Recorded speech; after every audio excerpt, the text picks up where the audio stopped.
ತಪಸ್ಸಿದ್ಧಂ ಸರ್ವಸಿದ್ಧಂ ಶಿವಪ್ರದಂ ಸ್ವಯಂ ಸಿದ್ಧಮಹಂ ವಂದೇ ಸಿದ್ಧಾರೂಢ ಯತೀಶ್ವರ.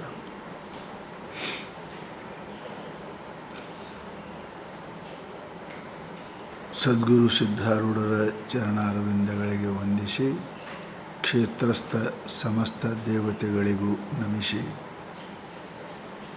ಶ್ರೀ ಶಂಕರ ಭಗವತ್ಪಾದರು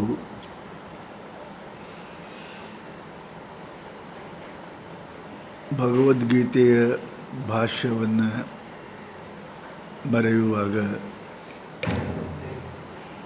ವಿಶೇಷವಾಗಿರತಕ್ಕಂಥ ಕೆಲವೊಂದು ಅರ್ಥಗಳನ್ನು ಅವರು ಮಾಡಿದ್ದಾರೆ.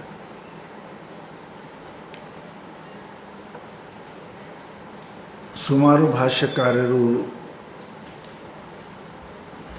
ಮಾಧ್ವರು, ರಾಮಾನುಜರು ಬಹಳ ಅರ್ಥವನ್ನು ಅವರು ಮಾಡಿದರೂ ಕೂಡ ಅವುಗಳಿಗೆ ಭಿನ್ನವಾಗಿರತಕ್ಕಂಥ ಅರ್ಥವನ್ನು ಭಗವತ್ಪಾದರು ಮಾಡಿದ್ದಾರೆ. ಆ ಮಾಯೆ ಮನುಷ್ಯನಿಗೆ ಏನು ಮಾಡ್ತದೆ ಅಂತ ಕೇಳಿದರೆ ಅದು ಜ್ಞಾನ ಮತ್ತು ಆನಂದಕ್ಕೆ ಪ್ರತಿಬಂಧಕ ಅದ. ಪ್ರತಿಯೊಬ್ಬ ಮನುಷ್ಯನ ಇಚ್ಛೆ ಅಜ್ಞಾನಿ ಅನಿಸಿಕೊಳ್ಳಲಿಕ್ಕೆ ಯಾರೂ ತಯಾರಿಲ್ಲ. ದುಃಖ ಯಾರಿಗೆ ಅಪೇಕ್ಷೆ ಇಲ್ಲ. ಪರಂತು ಇವೆರಡೂ ಅನಿವಾರ್ಯವಾಗಿ ಜೀವನನ ಸುತ್ತಿರ್ತಾವ ಅಂತ ಶಾಸ್ತ್ರ ಹೇಳ್ತಾರೆ. ಜೀವ ಅಂದ್ರೆ ಅಜ್ಞಾನಮಯ, ಹಣದ ದುಃಖ ರೂಪಿ. ಇವೆರಡೂ ಯಾರಿಗೆ ಅಪೇಕ್ಷೆ ಇಲ್ಲದಿದ್ದರೂ ಕೂಡ ಅನಿವಾರ್ಯವಾಗಿ ಅವುಗಳನ್ನು ಅನುಭವಿಸ್ತಕ್ಕಂಥ ಪ್ರಸಂಗ ಪದೇ ಪದೇ ಪ್ರತಿನಿತ್ಯ ಮನುಷ್ಯನಿಗೆ ಬರ್ತದೆ ಅನ್ನೋದು ನಮಗೆಲ್ಲರಿಗೂ ಗೊತ್ತು. ಈ ಅಜ್ಞಾನವು ಮನುಷ್ಯನಿಗೆ ಏನೇನು ಮಾಡಲಿಕ್ಕೆ ಹಸ್ತದ, ಆ ಅಜ್ಞಾನ ಮೂಲಕವಾಗಿ ಮಾಡತಕ್ಕಂಥ ಅಪರಾಧಗಳಿಂದ ಸತ್ಯವನ್ನು ಅರಿಯಲಿಕ್ಕೆ ಯಾರ್ಯಾರು ಸಾಧ್ಯ ಇಲ್ಲ ಅಂತಕ್ಕಂಥ ಮಾತನ್ನು ಸಂಕ್ಷೇಪವಾಗಿ ಪರಮಾತ್ಮ ಹೇಳ್ತಾನೆ. ಹಂಗ್ಯಾಕದಾರ ಅಂತ ಕೇಳಿದ್ರೆ ಅದು ದೈವೇ ಹೇಷ ಗುಣಮಯಿ ಮಮ ಮಾಯ ದುರತ್ಯಯ. ಅದು ದೈವಿ ಅದ. ಯಾವುದ್ರ ಅಜ್ಞಾನ ಇರ್ತದ ಆ ವಸ್ತುವನ್ನೇ ಆವರಣ ಮಾಡೋ ಸ್ವಭಾವ ಅದ ಅದರದು. ರಜ್ಜುವಿನ ಅಜ್ಞಾನ ರಜ್ಜು ಆವರಣ ಮಾಡ್ತದೆ. ಆಗ ಆತ್ಮ ಪರಮಾತ್ಮನ ಜ್ಞಾನ ಪರಮಾತ್ಮನ ಆವರಣ ಮಾಡ್ತದೆ. ಆವರಣ ಏನು ಕೆಲಸ ಮಾಡ್ತದೆ ಅಂದರೆ ಆ ಮನುಷ್ಯನ ಮರಿವಿ ತರ್ತದೆ. ಎರಡನೇದು ದುಃಖ ಬರ್ತದೆ. ಆದ್ದರಿಂದ ಕಾರಣದಿಂದ ಇವರು ಜನರು ನನ್ನನ್ನು ಅರಿಯಲಿಕ್ಕೆ ಸಾಧ್ಯ ಇಲ್ಲ. ಯಾಕೆ? ಆ ಮಾಯಾ ಮೂಲಕವಾಗಿ. ಅವರು ಯಾರ್ಯಾರು ಅನ್ನೋದು ಪರಮಾತ್ಮ ಇಲ್ಲಿ ಹೇಳ್ತಾರೆ. ನಮಾಂ ದುಷ್ಕೃತಿನೋ ಮೂಢ ಪ್ರಪದ್ಯಂತೆ ನರಾಧಮಾಃ ಮಾಯಾ ಅಪಹೃತ ಜ್ಞಾನ ಆಸುರಂ ಭಾವಮಾಶ್ರಿತ. ಇವು 4 ಜನ ಅದ. ವಸ್ತು ಸ್ಪಷ್ಟವಾಗಿದ್ದರೂ ತಿಳಿಯದೆ ಕಾಣದೆ ಇರೋಕ್ಕೆ ಕಾರಣ ಹೆಂಗೆ ಅಂಧಕಾರದ ನೇತ್ರ ದೋಷ ಅದ.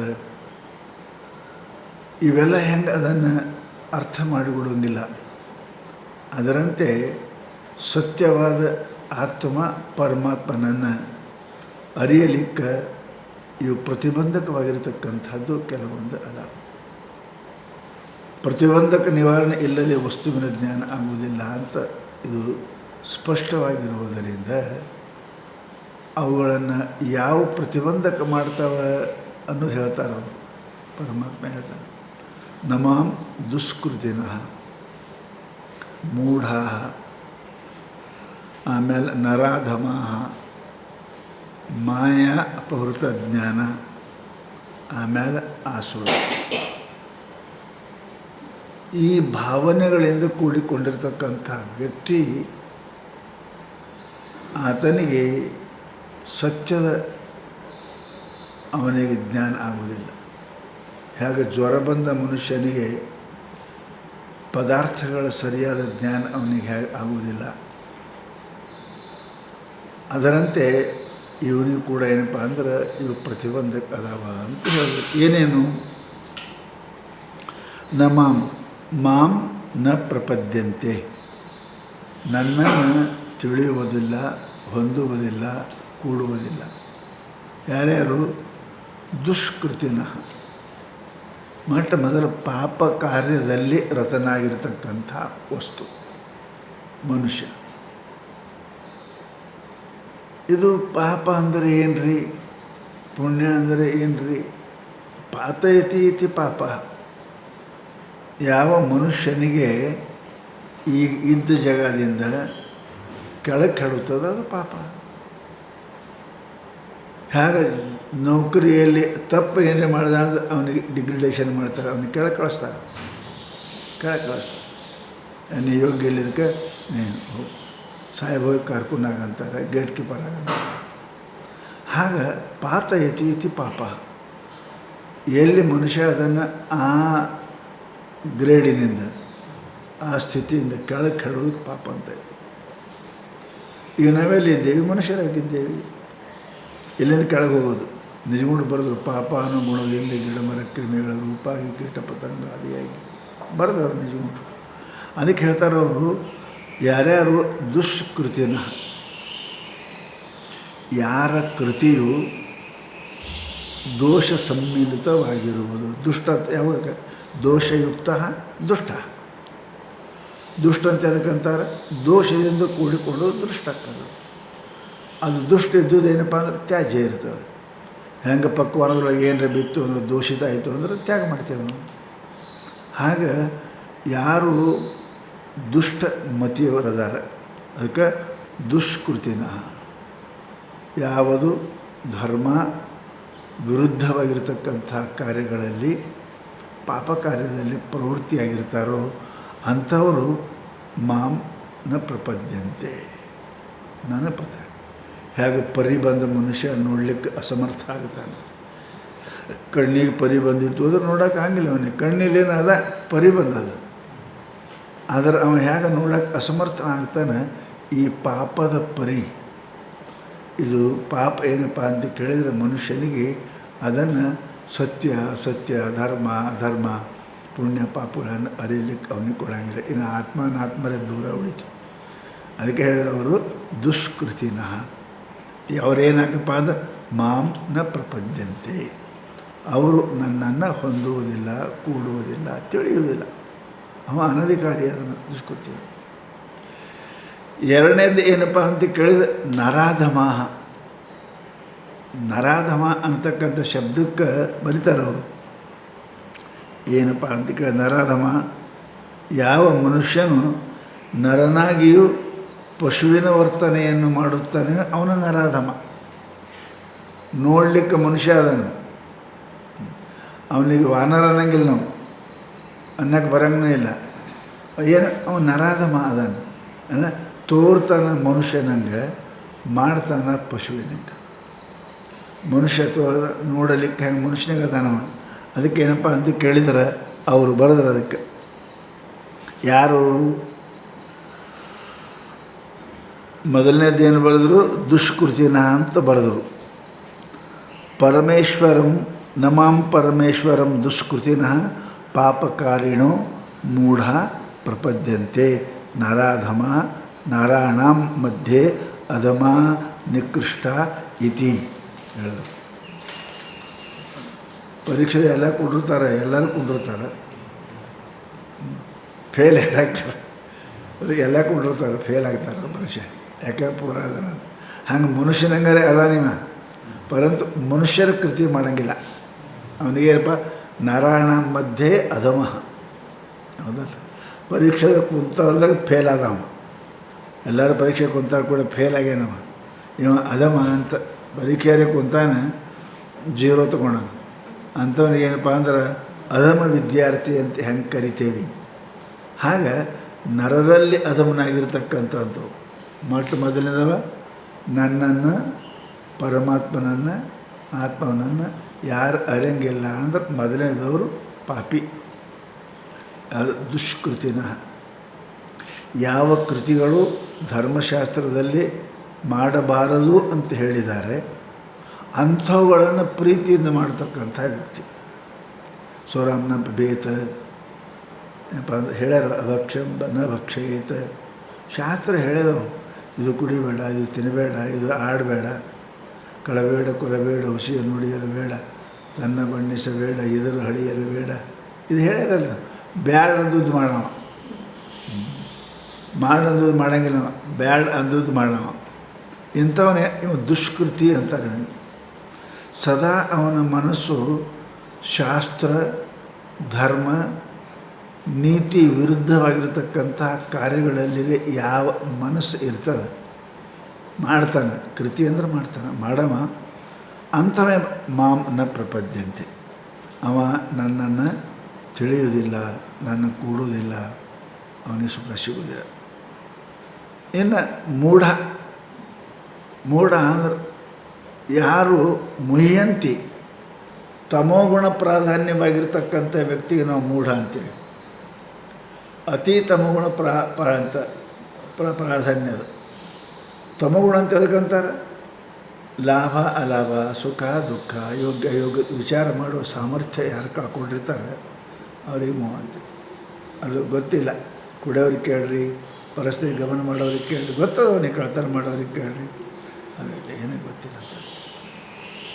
ಅದಕ್ಕೇನಂತಾರೆ ಮೂಢ ಅಂದ್ರೆ ಮುಹ್ಯಂತಿ ಇತಿ ಮೂಢ.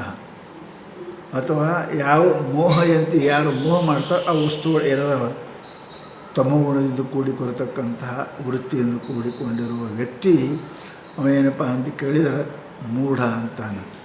ಯೋಗ್ಯ ಅಯೋಗ್ಯ ವಿಚಾರ ಮಾಡೋ ಸಾಮರ್ಥ್ಯ ಕಳ್ಕೊಂಡವ. ಮೂಢ ಅಂದ್ರೆ ಏನ್ರಿ? ಧರ್ಮ ಅಧರ್ಮ, ಸತ್ಯ ಅಸತ್ಯ, ಯೋಗ್ಯ ಅಯೋಗ್ಯ ಈ ವಿಚಾರ ಮಾಡೋ ಶಕ್ತಿ ಕಳ್ಕೊಂಡಿರ್ತಾನಲ್ಲ, ಏನಪ್ಪ ಅಂದ್ರೆ ಅವನಿಗೆ ಮೂಢ ಅಂತೇವೆ ನಾವು. ಅದಕ್ಕೆ ಮೂಢ. ಇನ್ನು ನರಾಧಮಾಹ. ಈ ನರಾಧಮ ಅಂದರೆ ಯಾರು? ನರನಾಗಿ ವಾನರ ಕೆಲಸ ಮಾಡ್ತಾನೆ ನೋಡ್ರಿ. ಕಳಿಸ್ಕೋತಾನ ನರ, ಅದಲ್ಲ ಕಳಿಸ್ಕೋತಾನ ಮನುಷ್ಯ, ಪರಂತು ಕೆಲಸ ಮಾಡ್ತಾನೆ ದಂದು. ಅವನಿಗೆ ನನಗೆ ಮನುಷ್ಯ ಇದ್ದೇನೆ, ದನ ಇದ್ದಿ ಅಂತೇವೆ ನಾವು ಸೀದಾ ಅಂತೇವೆ. ಮನುಷ್ಯ ಏನು ದನ ಇದ್ದಿ, ಮನುಷ್ಯ ಏನು ಮಂಗೆ ಕತ್ತಿದ್ದೀಯೇನು, ಹಂದಿದ್ದೀಯೇನು ಅಂತ ಬೈತೇವಲ್ಲ. ಇವ ಅಧಮ. ನೋಡಲಿಕ್ಕೆ ಇವ ಮನುಷ್ಯನಾಗಿ ಕಾಣ್ತಾನೆ, ಪರಂತು ಮನುಷ್ಯನ ಕೆಲಸನೇ ಅವ ಮಾಡೋಂಗಿಲ್ಲ.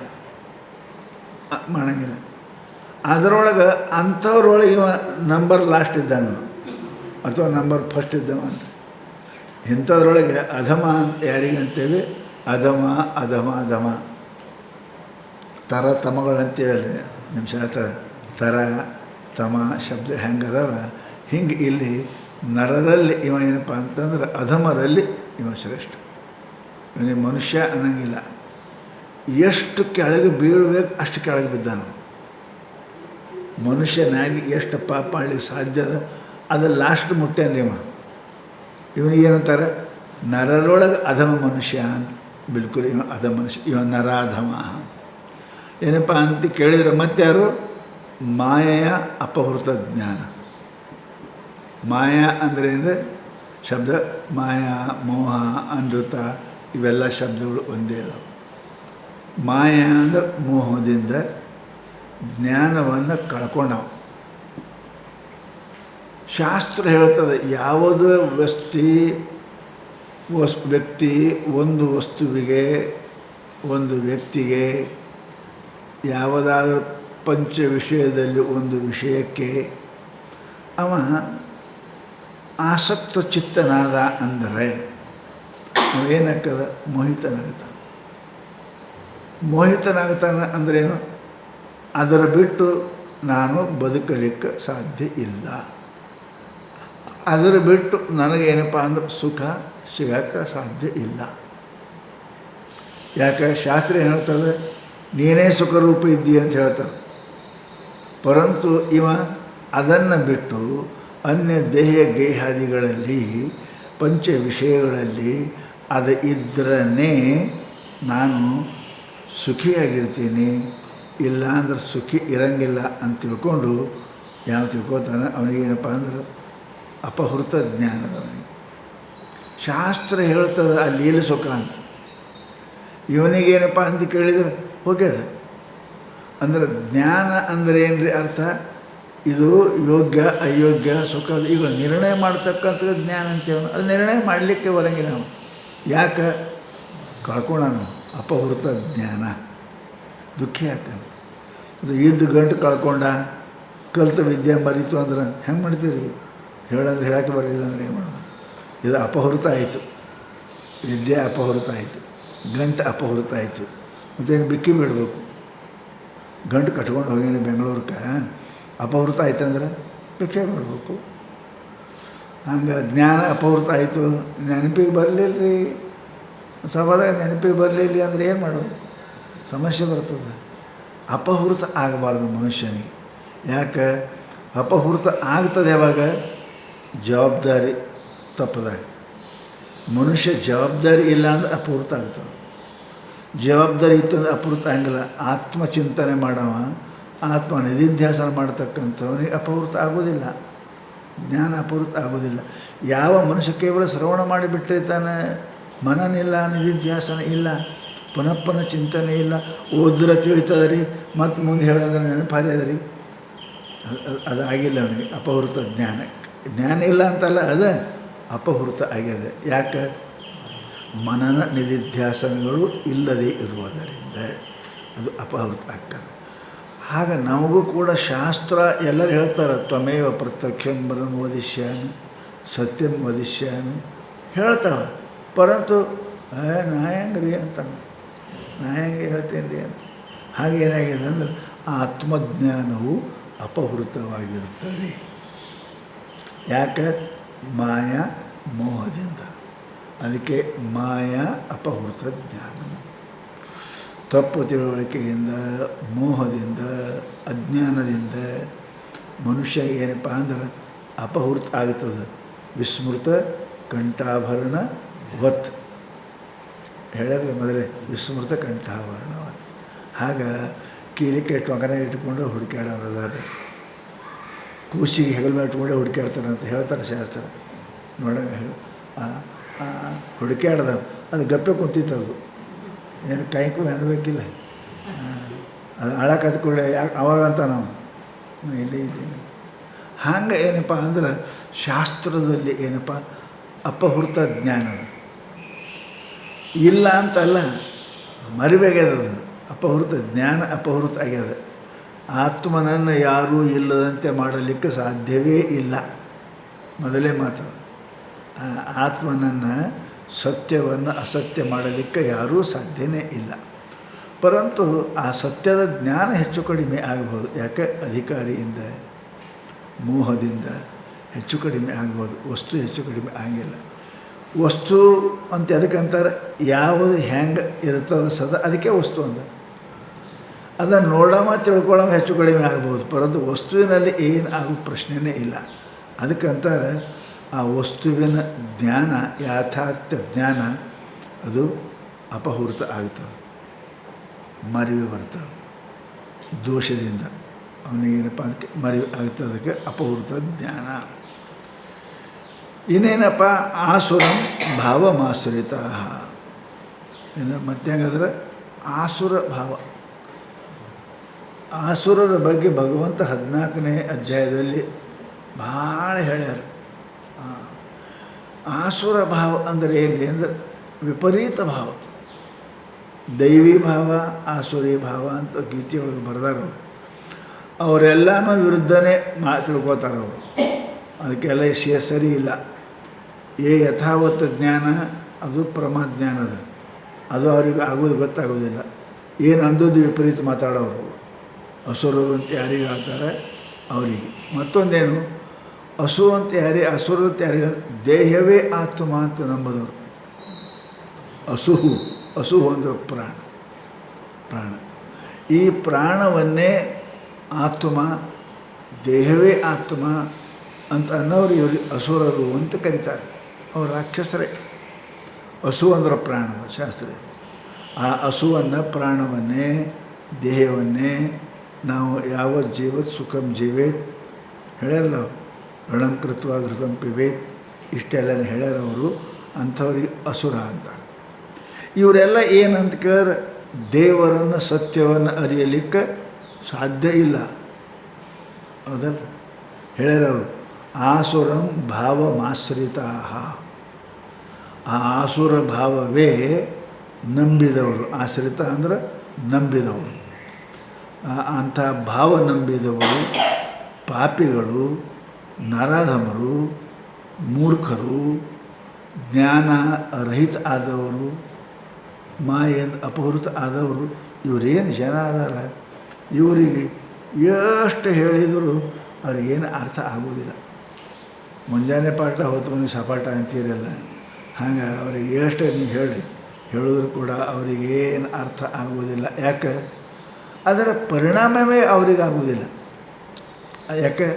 ಅಂತಃಕರಣ ತಮೋಭೂತವಾಗಿರುವುದರಿಂದ, ರಜೋಭೂತ ಆಗಿರುವುದರಿಂದ ಅವು ಆದದ್ದು ಅವರಿಗೆ ಮೇಲೆ ಪರಿಣಾಮ ಆಗುವುದಿಲ್ಲ. ಯಾರಿಗೆ? ಆಸುರ ಭಾವ ಉಳ್ಳವರಿಗೆ, ಅಜ್ಞಾನಿಗೆ, ಮೂಢನಿಗೆ, ಇಂಥವ್ರಿಗೆ ಏನಪ್ಪ ಅಂತ ಕೇಳಿದರೆ ಹೇಳಿದ್ರೆ ಏನು ಆಗೋದಿಲ್ಲ. ಅದಕ್ಕೆ ಸರ್ವಭೂಷಣ ಬರೋದಲ್ಲ, ಅವರಿಗೆ ಜ್ಞಾನ ಮಾಡಿಕೊಡಿ ಹುಚ್ಚ ನಿನಗೆ ಯಾಕೆ ಹಿಡಿದಲ್ಲ ಅಂದರು. ಅಂಥವರಿಗೆ ಜ್ಞಾನ ಮಾಡ್ತೀನಿ ಅಂಥ ಹುಚ್ಚ ನಿನಗೆ ಯಾಕೆ ಹಿಡಿದದ, ಅವನಿಗೆ ಆಗಂಗನೇ ಇಲ್ಲ. ಹೆಂಗೆ ಎಣ್ಣೆಯಾಗಿ ಎದ್ದದ ಕಾಗದ ಮೇಲೆ ಬರೆಯೋಕೆ ಬರೋಂಗಿಲ್ಲ, ಎಣ್ಣೆಯಾಗಿ ಎದ್ದದ ಕಾಗದ ಮೇಲೆ ಹೆಂಗೆ ಬರೆಯೋಕೆ ಬರೋಂಗಿಲ್ಲ, ಹಂಗೆ ಇವು ಎಣ್ಣೆಯಾಗಿ ಎದ್ದೇವ್ರಿ. ಅವು ಯಾವುವು? ಆಸುರ ಭಾವ, ಮೂಢ, ನರಾಧಮ, ಇವರೆಲ್ಲ ಎಣ್ಣೆಗೆ ಎದ್ದು ಕಂಪ್ನಿ ಅದ. ಅದ್ರ ಮೇಲೆ ನೀವು ಎರಡು ಚಂತನ ಬರೀರಿ, ನಿಮ್ಮದು ಬರೆಯೋದು, ನಿಮ್ಮದು ಪೆನ್ಷಲು, ನಿಮ್ಮದೇನಪ್ಪ ಮಷೀನೇ ಹಾಳಾಕ ಹೋಗ್ತದೆ, ಅಲ್ಲೇನು ಅಕ್ಷರ ಹೆಂಗೆ ಮೂಡಂಗಿಲ್ಲ. ಇವರು 4 ಜನ. ಯಾರು? ದುಷ್ಕೃತಿ, ನರಾಧಮ, ಮೂಢ, ಆಸುರ ಭಾವದಿಂದ ಕೂಡಿಕೊಂಡಿರತಕ್ಕಂತಹ 4 ಜನ ಏನದಾರ, ಇವರು ಅಂಧ ಭೂಮಿಗೆ ಯೋಗ್ಯರೇ ಅಲ್ಲ. ನಿಜಗಳು ಬರೋದಲ್ಲ ಅದಕ್ಕೆ ಚಂದ. ಅಂಧ ಭೂಮಿಗೆ ಯೋಗ್ಯರೇ ಅಲ್ಲ ಇವರು. ಇವರೇನಪ್ಪ ಆತ್ಮಜ್ಞಾನಕ್ಕೆ ಯೋಗ್ಯರೇ ಅಲ್ಲ ಅವರು, ಯೋಗ್ಯನೇ ಇಲ್ಲ ಅವರು. ಮತ್ತು ಅಂಥವ್ರು ಏನಪ್ಪ ಅಂದ್ರೆ ಹೇಳಿ ಏನು ಉಪಯೋಗದ ಅರ್ಜುನ? ಅದಕ್ಕೆ ಅಂಥವರಿಗೆ ಉಪದೇಶ ಮಾಡೋದು ಊಷರ ಭೂಮಿಯಲ್ಲಿ ಬೀಜ ಬಿತ್ತಿದಂತೆ. ಊಷರ ಭೂಮಿಯಲ್ಲಿ ಹೊಸಗನಾಗಿ ಬಿತ್ತಿದರೆ ಹೆಂಗೆ ಬೆಳೆ ಬರೋಂಗಿಲ್ಲ, ಹಂಗೆ ಈ 4 ಜನ ಪಾಪಿ ಮನುಷ್ಯ, ನರಾಧಮ, ಆಮೇಲೆ ಮೂಢ, ಆಮೇಲೆ ಆಸುರ ಭಾವನ ಕೂಡಿಕೊಂಡಂಥವರು ಆಗೋದಿಲ್ಲ, ಹಂಗಿಲ್ಲ. ಮತ್ತು ಯಾರು ಏನು ಬರಂಗನೇ ಇಲ್ಲ ಯಾರಿಗೆ? ದೇವ್ರನ್ನ ಅರಿಯೋಕ್ಕೆ ಸಾಧ್ಯನೇ ಇಲ್ಲ ಯಾರಿಗೆ? ಅಸಾಧ್ಯ ವಸ್ತು ಜಗತ್ತಿನಾಗ ಯಾವುದೂ ಇಲ್ಲ. ಪ್ರತಿಯೊಂದು ವಸ್ತುವಿಗೆ ಯೋಗ್ಯತೆ ಜರೂರಿ ಅದು. ಆ ಯೋಗ್ಯತೆಗೆ ನಾವು ಅಧಿಕಾರಿ ಅಂತ ಕರಿತೇವೆ ಅಲ್ವೇ? ಲಗ್ನಕ್ಕೆ ಒಂದು ವಯಸ್ಸು ಯೋಗ್ಯತೆ. ನೀವು ಮ್ಯಾಟ್ರಿಕ್ ಕೊಂಡಿರ್ಬೇಕಾದ್ರೆ ಅಥವಾ BA ಒಂದು ಸ್ಥಿತಿ ಅದ, ಪಾಸಾಗಿರ್ಬೇಕು, ಕುಂಡಿರ್ಬೇಕು, ವಯಸ್ಸಾಗಿರ್ಬೇಕು, ಏನಾರೇ ಒಂದು ನಿಯಮ ಅದ. ನಿಯಮ ಇಲ್ಲದೆ ಆಗಂಗಿಲ್ಲ ಅದಕ್ಕೆ. ಹಾಗೆ ಶಾಸ್ತ್ರ ಹೇಳುತ್ತು ಅವರು ಅಂಧ ಭೂಮಿಗೆ ಯೋಗ್ಯರೇ ಅಲ್ಲ ಅಂದ್ರೆ ಯಾರೂ ಯೋಗ್ಯನೇ ಇಲ್ಲೇನು? ಇವರು 4 ಮಂದಿ ಯೋಗ್ಯ ಇಲ್ಲ ಅಂತ ಹೇಳಿದ್ರಿ. ಆಸುರ ಭಾವಮಾಶ್ರಿತ, ಮೂಢ, ನರಾಧಮ, ಮಾಯ, ಅಪಹೃತ, ಜ್ಞಾನ, ಇವರು 4 ಮಂದಿ ಏನಪ್ಪ ಅಂತ ಕೇಳಿದ್ರೆ ಇವರು ಅಂಧ ಭೂಮಿಗೆ ಯೋಗ್ಯರೇ ಅಲ್ಲ. ಇವರು ಅಧ್ಯಾತ್ಮಕ್ಕೆ, ಇವರು ಆತ್ಮಚಿಂತನೆಗೆ, ಆತ್ಮ ಸಾಕ್ಷಾತ್ಕಾರಕ್ಕೆ ಆ ಹಾದಿಯವರೇ ಇವರು ಅಲ್ಲ. ಮತ್ತು ಈ ಜಗತ್ತಿನಾಗ ಮತ್ತು ಇನ್ನು ಅದಾರ ಯಾರು ಅಂದ ಅಲ್ಲ ಅದಾರ ಯಾರು ಅದಾರ ಭಾಳ ತುಟ್ಟದ ಬಂಗಾರ ಅಂಗಡಿಗೆ ಯಾರಿಗೆ ಗಿರಾಕಿ ಇಲ್ಲ ಅಂತ ಹಿಂಗಿಲ್ಲ.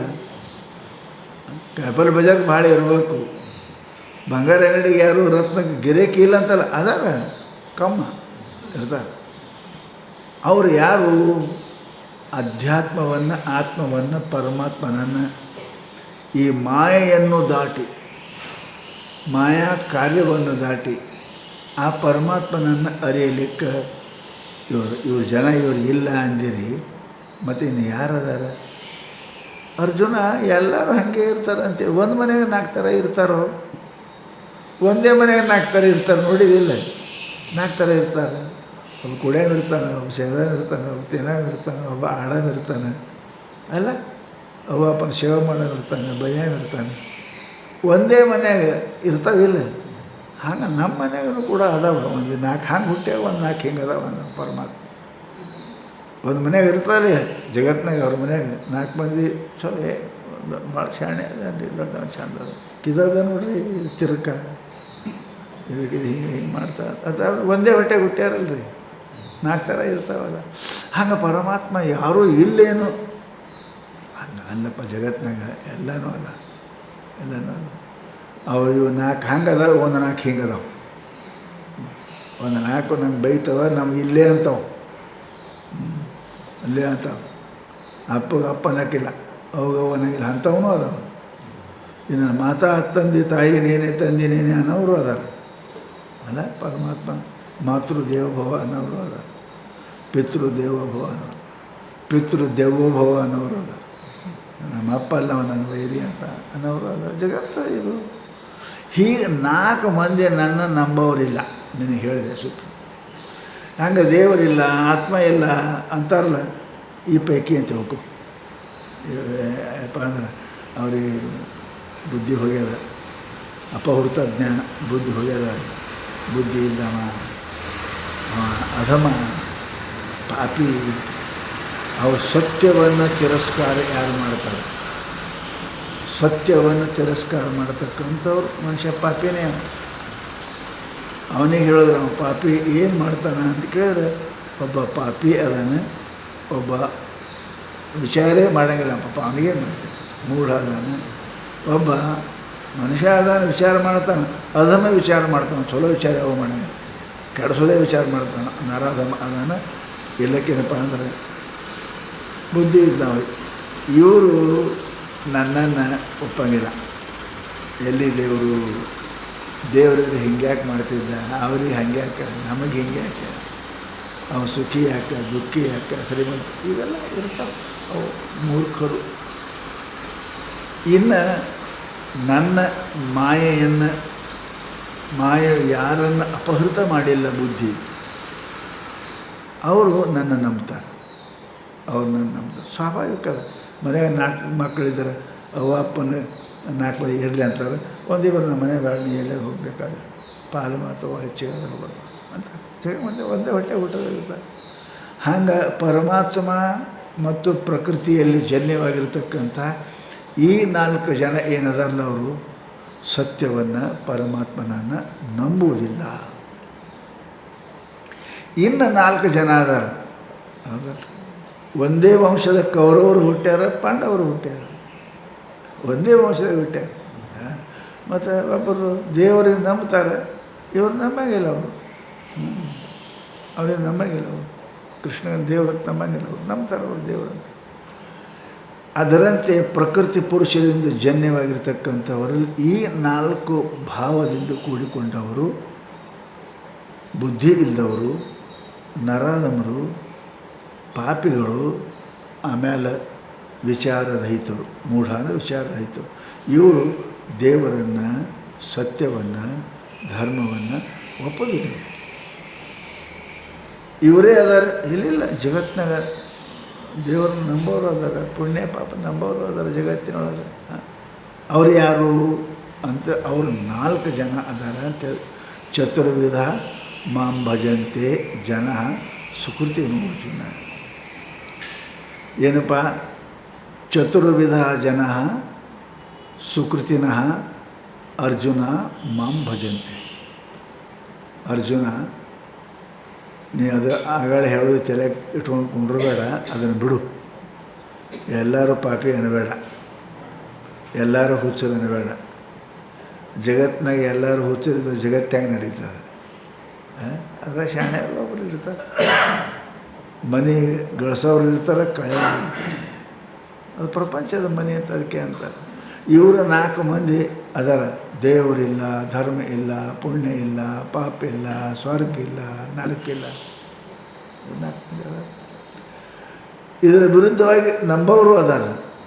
ಅರ್ಜುನ ಏನಪ್ಪ, ಮಾಂ ಚತುರ್ವಿಧ ಜನ ಭಜಂತೆ.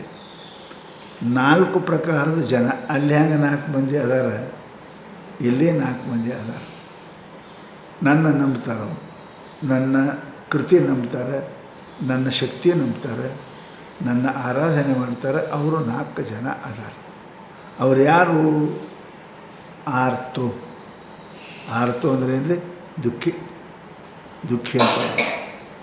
ಮನುಷ್ಯನಿಗೆ ಸ್ವಾಭಾವಿಕವಾಗಿ ಹಸು ಆಯಿತು ಅಂದರೆ ಅಡುಗೆ ಮನೆ ನೆನಪಾಗ್ತದೆ, ರೋಗ ಬಂತಂದ್ರೆ ಡಾಕ್ಟರ್ ನೆನಪಾಗ್ತದೆ. ಸ್ವಾಭಾವಿಕ ಅದು. ರೊಟ್ಟಿ ಯಾಕೆ ನೆನೆಸ್ತೀವಿ? ಹಸು ಆಗ್ಯದ. ಹಸು ಆಗಲಿ ಅಂದ್ರೆ ಆಯ್ತು. ಹಸು ಆದರೆ ಕೂಸು ಅಳ್ತದೆ, ಇಲ್ಲದ್ರೆ ಅಳಂಗನೇ ಇಲ್ಲ. ಕೂಸಿ ಸತಿಗೆ ಆಡ ಜ್ಞಾನ ಅದು. ಮನುಷ್ಯನಿಗೆ ಯಾವಾಗಲೂ ನಮಗೆ ಕಷ್ಟ ಬಂತು ಅಂತಂದ್ರೆ ತಾನೇ ಪರಮಾತ್ಮ ನೆನಪು ಬರ್ತದೆ.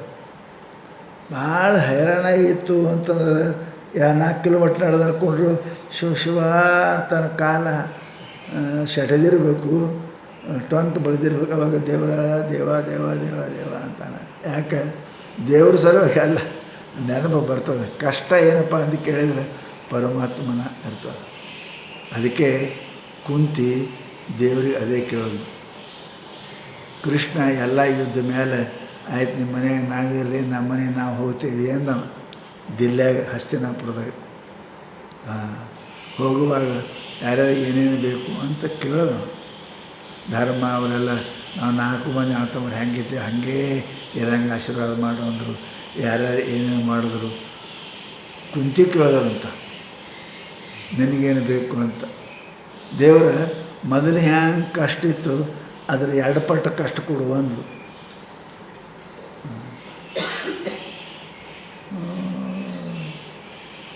ಎಲ್ಲರಂದ್ರೆ ಈಗ ಬಂದು ಕಟ್ಟಿ ಕುಂತೇವಿ, ಏನು ತಲೆ ಮುದುಕಾಗಿದೇನು ಐತಿ ಇಲ್ಲ, ಅವ್ರಿಗೂ ಮರು ಹಿಡ್ದ ಏನು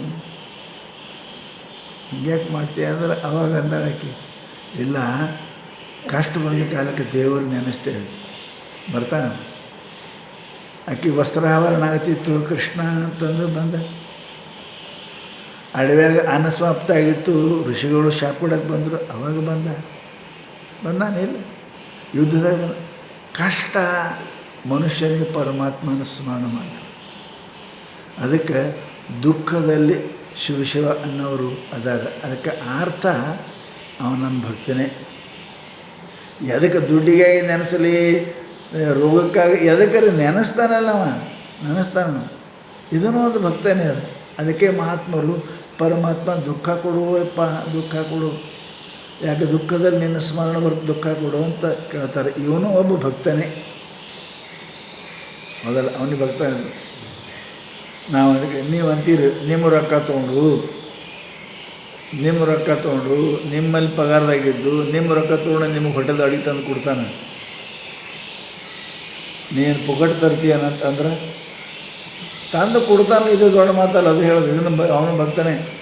ರೊಕ್ಕ ನೌಕರನೂ ಅದಾನೆ, ಪುಗಟ್ ತಂದು ರೊಕ್ಕ ಕೊಟ್ಟೆ ತರ್ತಾನೆ ಅಡಿಗೆ, ತಂದರೆ ಕೊಡ್ತಾನಲ್ಲ ನಿನಗೆ. ಆಟಕ್ಕೆ ಅದು ರೊಕ್ಕದ ಮೇಲೆ ಪ್ರೇಮ ಇರಲಿ, ಅದಪ್ಪ ತಂದು ಕೊಡ್ತಾನಲ್ಲ ಅವನು ಅಂತಾನೆ. ದುಃಖದೊಳಗೆ ಮನುಷ್ಯ ಏನಪ್ಪ ಅಂತ ಕೇಳಿದರೆ ಪರಮಾತ್ಮನ ಸ್ಮರಣ ಬರ್ತದೆ. ಯಾರು ಪರಮಾತ್ಮ ಅಂದ್ರೆ ದೇವ್ರೇ ಅನ್ರಿ, ಅವ್ರು ರಕ್ಷಣೆ ಮಾಡೋದು ಅಂದ್ರೆ ಕೂಸು ಅಳ್ತದಿಲ್ಲ, ಪರಮಾತ್ಮ ಅಳ್ಸಂಗಿಲ್ಲ. ಅವ್ವ ಅಂತ ಇರ್ತದಲ್ಲ, ಅಪ್ಪ ಅಂತದಲ್ಲ. ದುಃಖ ಮನುಷ್ಯನಿಗೆ ಏನಪ್ಪ ರಕ್ಷಕರ ಸ್ಮರಣ ಮಾಡ್ತಾರೆ. ತಾಯಿ ಇರಲಿ, ತಂದೆ ಇರಲಿ, ಇವರು ಯಾರು ಕೈಯಾಗ ಸಿಗಿಲ್ಲ ಅಂದ್ರೆ ಗುರುವೇ ದೇವರೇ ಅಂತೇಳಿ. ಇವರಿದ್ರಂದ್ರೆ ಇವ್ರು ಯವ್ವ ಯಪ್ಪು ಅಂತೇಳಿ. ಇವ್ರು ಯಾರು ಬರಲಿ ಅಂದ್ರೆ ದೇವರೇ ಗುರುವೇ ಅಂತ ಕರಿತೀವಿ. ಅದಕ್ಕೆ ಹೇಳ್ತಾರೆ ಅವರು, ದುಃಖ ಅದು ಸಂರಕ್ಷಕರನ್ನು ಸ್ಮರಣೆ ಮಾಡಲಿಕ್ಕೆ ಹಸ್ತದ ಅನಿವಾರ್ಯ ಅದ. ಯಾರೋ ಗುರು ಇರಲಿ ದೇವರಲ್ಲಿ ಯಾರೋ ಸ್ಮರಣೆ ಮಾಡಿಸ್ತಾರೆ. ದೇವ್ರನ್ನ ಯಾಕಂದ್ರೆ ನೀವು ಅವ್ವಪ್ಪ ಇವರು ಅವ್ವಪ್ಪ ಇವರೇನು ಭರೋಸದವರಲ್ಲ. ಅದಕ್ಕೆ ಅಂತ ಕಟ್ಕಡೆ ದೇವರು ಎಲ್ಲರ ಕೈ ತಪ್ಪು ಅಂದ್ರೆ ದ್ರೌಪದಿ ಕಡೆಗೆ ಯಾರೇ ಅಂದರು ಕೃಷ್ಣ ಅಂತ ಕರೆದು ಎಲ್ಲರೂ ಇದ್ದರು ಎದುರಿಗೆ. ಅದಕ್ಕಂತಾರೆ ಅವರು, ಮನುಷ್ಯನಿಗೆ ಏನಪ್ಪ ಅಂದ್ರೆ ಯಾವಾಗಲೂ ಕೂಡ ದುಃಖ ಇದರೊಳಗೆ ಮನುಷ್ಯ ಪರಮಾತ್ಮನ ಭಕ್ತ ಆಗತಾನೆ. ದುಃಖನೇಪ ಇವನಿಗೇನಂತಾರೆ, ಕಷ್ಟ ಬಂದ ಕಾಲಕ್ಕೆ ಗುರುವಿನ, ಕಷ್ಟ ಬಂದ ಕಾಲಕ್ಕೆ ಪರಮಾತ್ಮನ, ಕಷ್ಟ ಬಂದ ಕಾಲಕ್ಕೆ ತಾಯಿ ತಂದೆ ನೆನೆಸ್ತಾರಲ್ಲ, ನಮ್ಮ ಅಪ್ಪ ಇದ್ರೆ ನಮ್ಮ ಅವ್ವ ಇದ್ರೆ ಹಿಂಗೆ ಮಾಡ್ತೀಳೇನು, ನಮ್ಮ ಅಪ್ಪ ಇದ್ರೆ ಹಿಂಗೆ ಮಾಡ್ತೇನೇನು ಅಂತ ತಂದೆ ತಾಯಿ ಭಕ್ತಿ ಎಲ್ಲೇ ಪ್ರೀತಿ ಏನು ಯಾವಾಗ ಆಗ್ತದೆ, ದುಃಖ ಬಂದ ಕಾಲಕ್ಕೆ ಅದು ಆಟೋಮೆಟಿಕ್ ಆಗ್ತದೆ, ಸ್ವಾಭಾವಿಕ ಅದು ಆಟೋಮೆಟಿಕ್ ಆಗ್ತದೆ. ಇಂಥವ್ರಿಗೆ ದುಃಖ ಬಂದ ಕಾಲಕ್ಕೆ ತನ್ನ ಪ್ರೀತಿಯವರನ್ನು ರಕ್ಷಕರನ್ನು ಸ್ಮರಣೆ ಮಾಡ್ತಕ್ಕಂಥದ್ದಕ್ಕೆ ಏನಂತಾರೆ, ಇದಕ್ಕೆ ಆರ್ತಭಕ್ತಿ ಅಂತಾರೆ.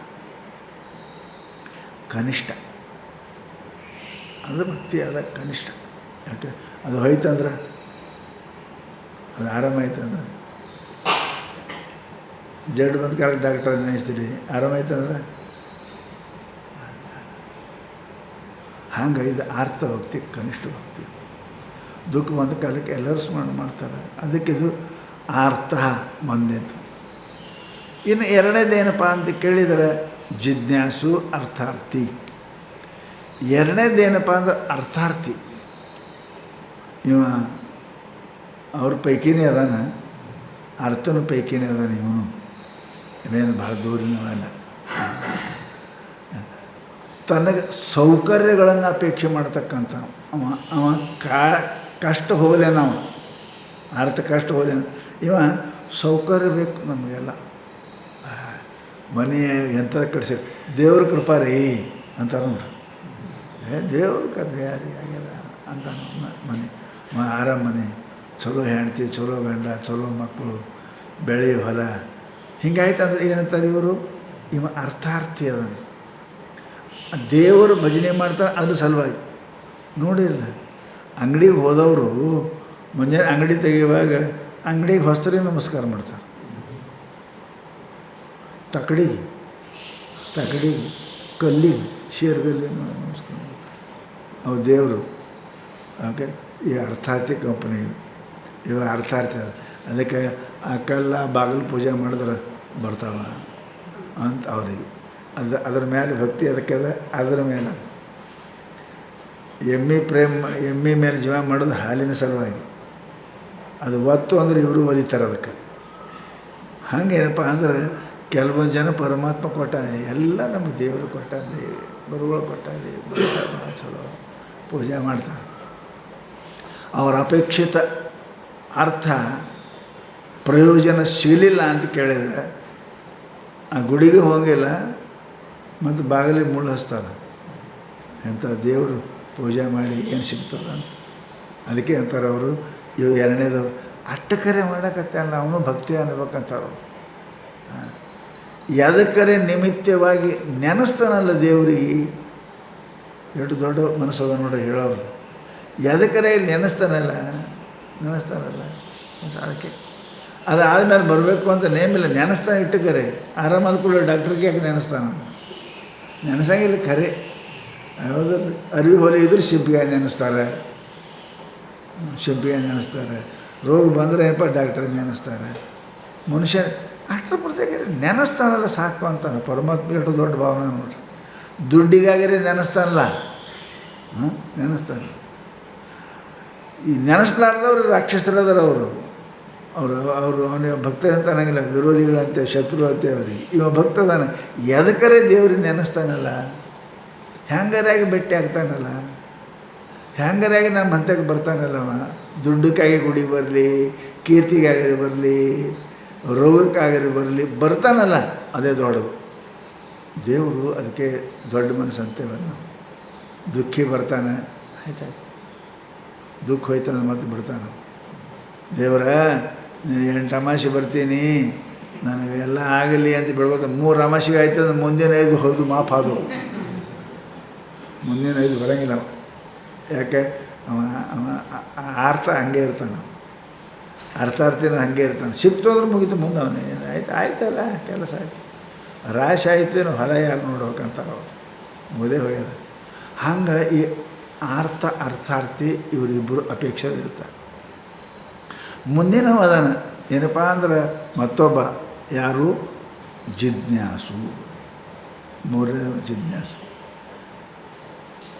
ಜಿಜ್ಞಾಸು ಅಂದರೆ ಏನು ಅಂದ್ರೆ ಸತ್ಯವನ್ನು ತಿಳಿದುಕೊಳ್ಳಬೇಕು ಅನ್ನತಕ್ಕಂಥ ತೀವ್ರ ಇಚ್ಛೆಯಿಂದ ಕೂಡಿಕೊಂಡವು. ಹೌದಾ? ಜ್ಞಾತುಂ ಇಚ್ಛು ಜಿಜ್ಞಾಸು. ಏನು ಏನು ಅಂದರೆ ಸತ್ಯವನ್ನು, ಆತ್ಮ ಪರಮಾತ್ಮರನ್ನು ತಿಳಿಯಬೇಕೆಂಬ ತೀವ್ರ ಇಚ್ಛೆ. ಜ್ಞಾತುಂ ಇಚ್ಛು, ಅದಕ್ಕೆ ತೀವ್ರ ಇಚ್ಛೆ ಬೇಕು ಮನುಷ್ಯನಿಗೆ. ಮಂದ ಮುಮುಕ್ಷು, ತೀವ್ರ ಮುಮುಕ್ಷು ಅಂತ ಬರೆದೇವೆ. ಭಾಳ ಮಂದಿ ಎಲ್ಲರೂ ಸುಖದ ಅಪೇಕ್ಷೆ ಎಲ್ಲರಿಗೆ ಅದೇ, ಎಲ್ಲರೂ ಮುಮುಕ್ಷು. ಆಯ್ತು ನೋಡೋಣ್ರಿ ಅಂತ, ನೋಡೋಣ್ರಿ, ಮಾಡೋಣ್ರಿ, ಕೇಳೋಣ್ರಿ, ಹಾಗೆ ನೋಡೋಕ್ಕೂ ಇರ್ತಾನೆ, ಮಾಡ್ಕೋತ ಇರ್ತಾನೆ, ಕೇಳ್ಕೊತ ಇರ್ತಾನೆ, ಏನಿಲ್ಲ, ಅದರ ಪ್ರಯತ್ನ ಇಲ್ಲ ಅದಕ್ಕೆ.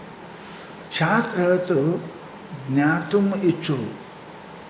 ಜ್ಞಾತುಂ ಅಂದ್ರೆ ಸತ್ಯವನ್ನು ಅಥವಾ ಆತ್ಮ ಪರಮಾತ್ಮರನ್ನು ತಾನು ತಿಳಿದುಕೊಳ್ಳಬೇಕಂತಕ್ಕಂಥ ತೀವ್ರ ಮೋಕ್ಷತ್ವ ಜಿಜ್ಞಾಸು.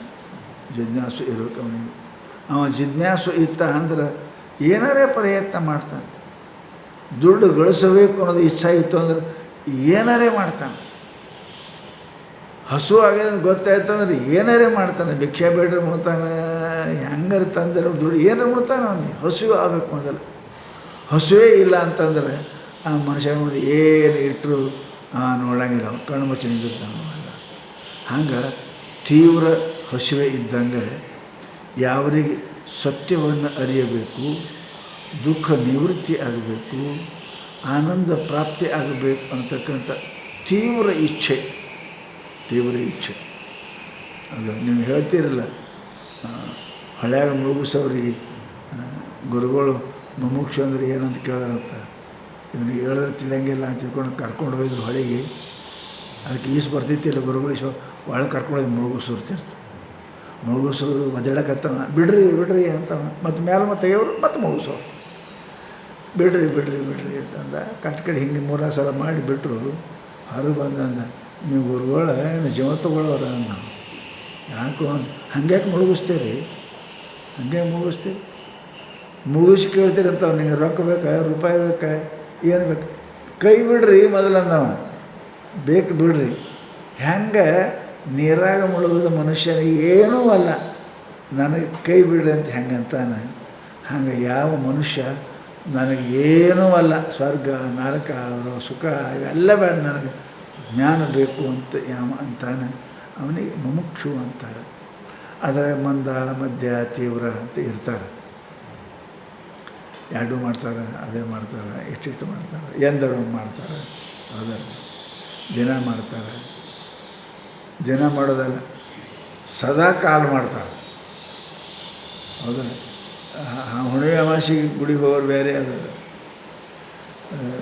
ದಿನ ಮುಂಜಾನೆ ಗುಡಿಗೆ ಬಂದು ಹೋಗೋರು ಬೇರೆ, ಚಂದನ ಗುಡಿಗೆ ಇರೋರು ಬರೋರು. 3 ಥರ ಅದಾವ. ಹಾಗೆ ಏನಪ್ಪ ಅಂತ ಕೇಳಿದರೆ ಕೆಲವರು ಮಂದ ಮಧ್ಯ ತೀವ್ರ ಅಂತ ಮನುಷ್ಯನಿಗೆ ಅದು ಇಲ್ಲೇ ನಡೆಯಂಗನೇ ಇಲ್ಲ, ಅದೇ ನಡೆಯಂಗನೇ ಇಲ್ಲ. ಅದಕ್ಕೆ ತೀವ್ರ ಬುಭುಕ್ಷಿತನಿಗೆ ನೀವೆಷ್ಟು ಧನ ಸಂಪತ್ತು ಕೊಟ್ಟರು ನನಗೆಲ್ಲ ಒಂದು ತುತ್ತ ಅನ್ನ ಕೊಡ್ರಿ ಅಂತ ಹೆಂಗಂತಾನೆ. ಹಾಗೆ ಮನುಷ್ಯನಿಗೆ ಯಾವನಿಗೆ ಸತ್ಯವನ್ನು ಅರಿಯಬೇಕಂತ ತೀವ್ರ ಅಪೇಕ್ಷೆ ಮುಮುಕ್ಷು ಅಂತ ಹೇಳ್ತಾರೆ. ಅದಕ್ಕೆ ಹೇಳೋರು ಅವರೊಬ್ಬರು ಜಿಜ್ಞಾಸು, ನನ್ನ ಭಕ್ತರವ. ಇವು 4 ಮಂದಿ ನನ್ನ ವಿರೋಧಿ ಆದರು. ದುಷ್ಕೃತಿ, ಮಾಯಾಪೂರ್ತ ಜ್ಞಾನ, ಮೂಢ, ನರಾಧಮ, ಈ 4 ಮಂದಿ ನನಗೆ ನಂಬಂಗೂ ಇಲ್ಲ, ನನಗೆ ಅದಂತ ಒಪ್ಪಕ್ಕೂ ತಯಾರಿಲ್ಲ. ನಂಬುವುದರಿ ಬಿಡ್ರಿ ಮೊದಲು. ದೇವ್ರ ಅದಾನ ಅಂತ, ಆತ್ಮ ಅದಾನ ಅಂತ ಒಪ್ಪಕ್ಕೂ ತಯಾರಿಲ್ಲ. ಇನ್ನು ಒಪ್ಪಿದ್ರು ನಂಬಕ್ಕೂ ತಯಾರಿಲ್ಲ ಅವರು. ಅಂಥವ್ರು 4 ಮಂದಿ ಪಾಪಿಗಳದ. ಇವರು 4 ಮಂದಿ ಪುಣ್ಯಾತ್ಮರದಾರೆ.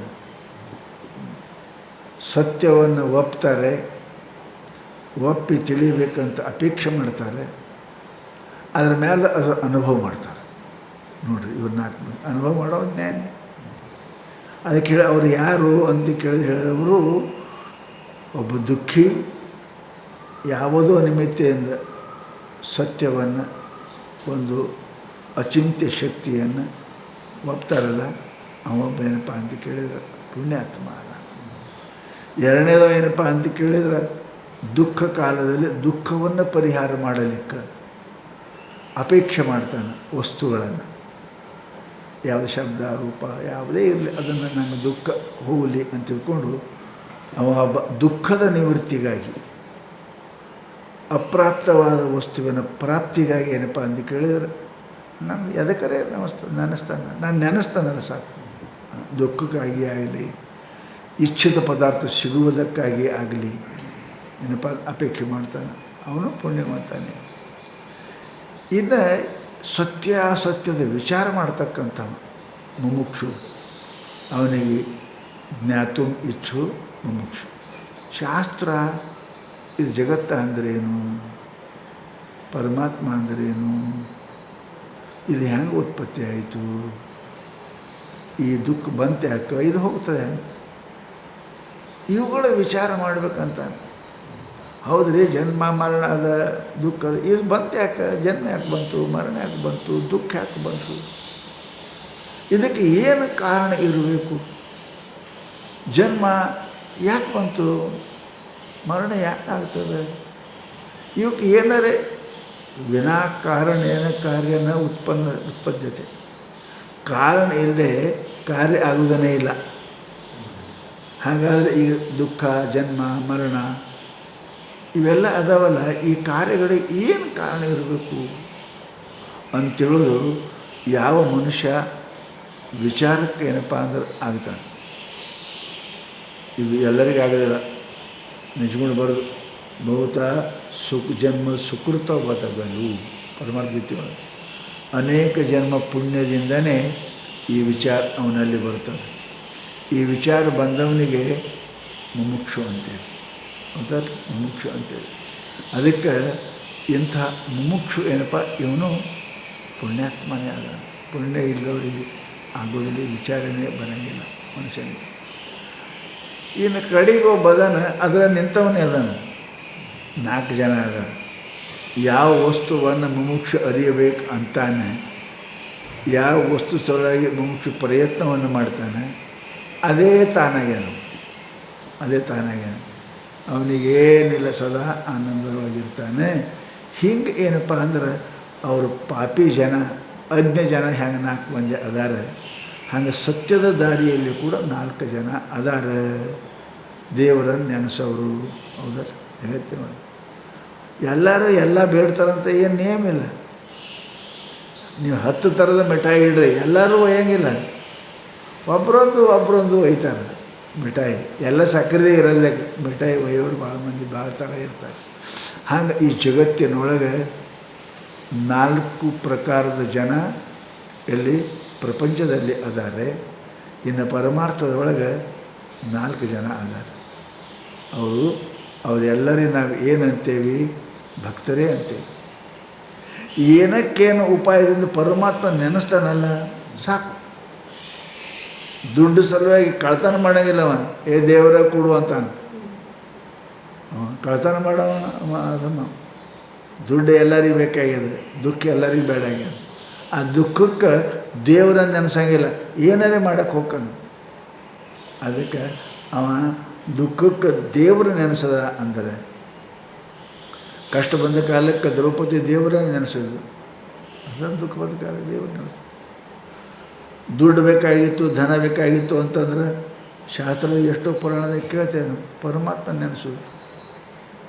ಆಮೇಲಪ್ಪ ಅಂದ್ರೆ ಶಾಸ್ತ್ರದೊಳಗೆ ಹೇಳಿದ್ರಪ್ಪ, ಇನ್ನು ದೇವರ ಆತ್ಮ ತಿಳಿಬೇಕಾದ್ರೆ ಜಿಜ್ಞಾಸು ಅಂಕರ ನೆನೆಸ್ತಾನೆ, ಪ್ರಶ್ನೆನೇ ಇಲ್ಲ. ಇನ್ನು ಜ್ಞಾನಿ ಅವನು ಪರಮಾತ್ಮನ ಸ್ವರೂಪನೇ ಇರ್ತಾನೆ, ಸೋಹಂ ಅಂತ ಅವನು ಚಿಂತನೆ ಮಾಡ್ತಾನೆ. ಅದಕ್ಕೆ ಹೇಳಿದ್ರು ಅವರು 4 ಜನ ಪ್ರಪಂಚದೊಳಗೆ ಅವರು ಪರಮಾತ್ಮನನ್ನು ಮರೆಯತಕ್ಕಂಥ ಕೆಲಸ ಮಾಡೋರು ಪಾಪಿಗಳು ಇದ್ದರೆ 4 ಜನ ಏನಪ್ಪ ಅಂದ್ರೆ ಅವರು ಪುಣ್ಯಾತ್ಮರು ಅದಾರೆ. ಅವರು ಯಾರು